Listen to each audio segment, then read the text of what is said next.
सख्ती का मुजाहरा करें। वज़ीर जेल खाना जात पंजाब फयाज हसन चौहान ने कहा है कि वज़ीर आज़म इमरान खान इसराइल को तस्लीम न करने की हुकूमती पॉलिसी का बारहा ऐलान कर चुके हैं। कराची महकमा मौसमियात के मुताबिक शहर कायद में सर्दी की लहर आइंदा मजीद 3 रोज तक जारी रह सकती है। आलमी वबा कोरोना से बचाव के लिए सिविल एविएशन अथॉरिटी ने बैरून मुल्क से आने वाले मुसाफिरों के लिए नया सख्ती हिदायतनामा जारी कर दिया। खैबर पख्तूनख्वा के जिले सवात और गर्दनुआ में जिलजिले के झटके महसूस किए गए। खाना रेफरेंस में नेब साबिक सदर आसिफ अली जरदारी और साबिक वज़ीर आज़म नवाज शरीफ और यूसुफ रज़ा गिलानी के खिलाफ 43 गवाहों को पेश करने का फैसला कर लिया।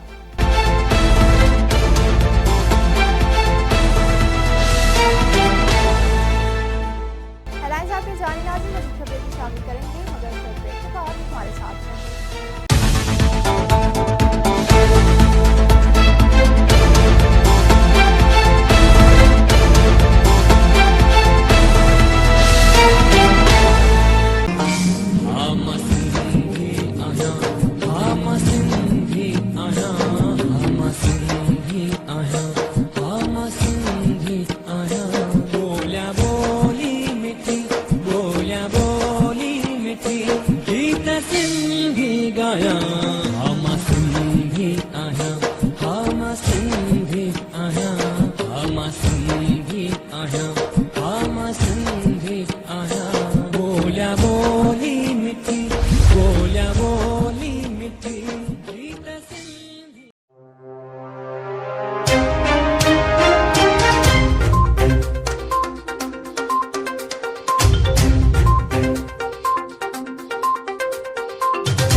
इस वक्त हम कराची के लियारी के इलाके UC4 में मौजूद हैं।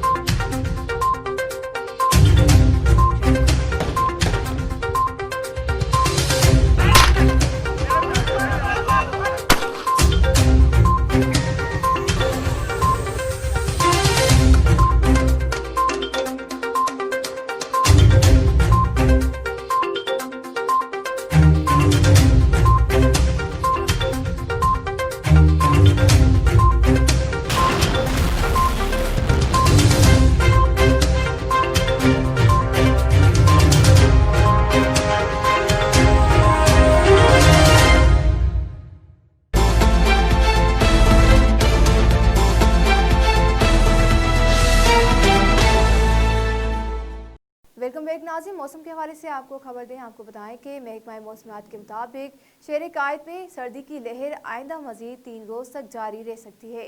महकमा मौसमियात के मुताबिक कराची में हवाओं की रफ्तार बढ़ गई है और शहर में 40 किलोमीटर फी घंटा की रफ्तार से हवाएं चल रही हैं। महकमा मौसमियात का कहना है कि मामूल से तेज़ हवाएं बलूचिस्तान के शुमाल मशरकी सनत से चल रही हैं। तंदु तेज़ हवाओं के सबब सर्दी की शिद्दत में इजाफा हो गया है।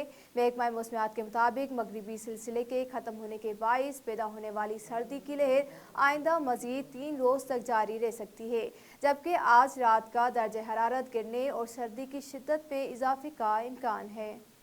आलमी वबा कोरोना से बचाव के लिए सिविल एविएशन अथॉरिटी ने बैरून मुल्क से आने वाले मुसाफिरों के लिए नया सफरी हिदायतनामा जारी कर दिया है। सिविल एविएशन की नोटिफिकेशन के मुताबिक बैरून मुल्क से आने वाले मुसाफिरों को कोरोना वायरस के हवाले से 3 के बजाय 2 कैटेगरी में तकसीम किया गया है और CAA ने कैटेगरी से ख़त्म कर दिया है। नोटिफिकेशन के मुताबिक सिंगापुर को कैटेगरी A में शामिल किया गया है और कैटेगरी A में शामिल 30 ममालिक की तादाद कम करके 22 कर दी गई है, जबकि कैटेगरी A में ऑस्ट्रेलिया, चीन, मालदीव, न्यूजीलैंड, नाइजीरिया, जनूबी कोरिया, सऊदी अरब, सिंगाल, श्रीलंका और वियतनाम भी शामिल हैं।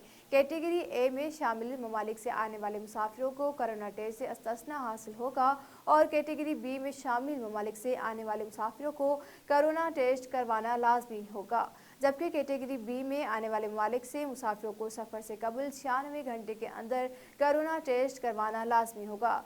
CAA ने कहा है कि तमाम बैनुल-अक़वामी एयरलाइन, चार्टर्ड तैयारों और दीगर फ़ज़ाई कंपनियों को नए SOPs पर अमल दरामद करना लाजिम है और आने वाले तमाम मुसाफिरों को हेल्थ डिक्लेरेशन फॉर्म भी पुर करना लाजमी होगा।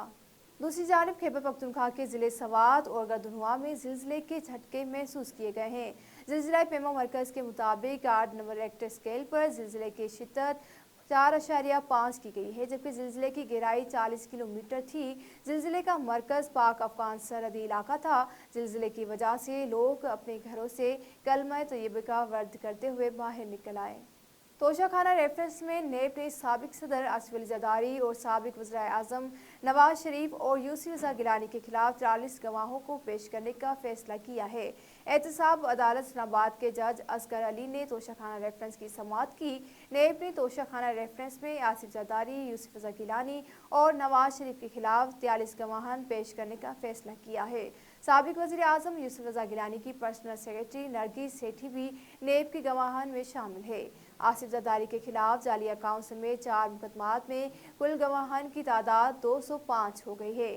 साबिक सदर के खिलाफ पार्कलैंड केस में 61, मनी लॉन्ड्रिंग में 71, तोशाखाना में 43, हट्टा वाटर सप्लाई में 30 गवाहान पेश होंगे। तोशाखाना रेफरेंस में नेब गवाहान की मुकम्मल फहरिस्त अदालत में जमा करा दी गई है, जबकि आसिफ जरदारी आज हाजिरी से इस्तिस्ना की दरख्वास्त कर चुके हैं। तफसीलात आपने जानी नाज़रीन। मज़ीद खबरों के लिए विजिट करें हमारी वेबसाइट www.sajexpressnews.com।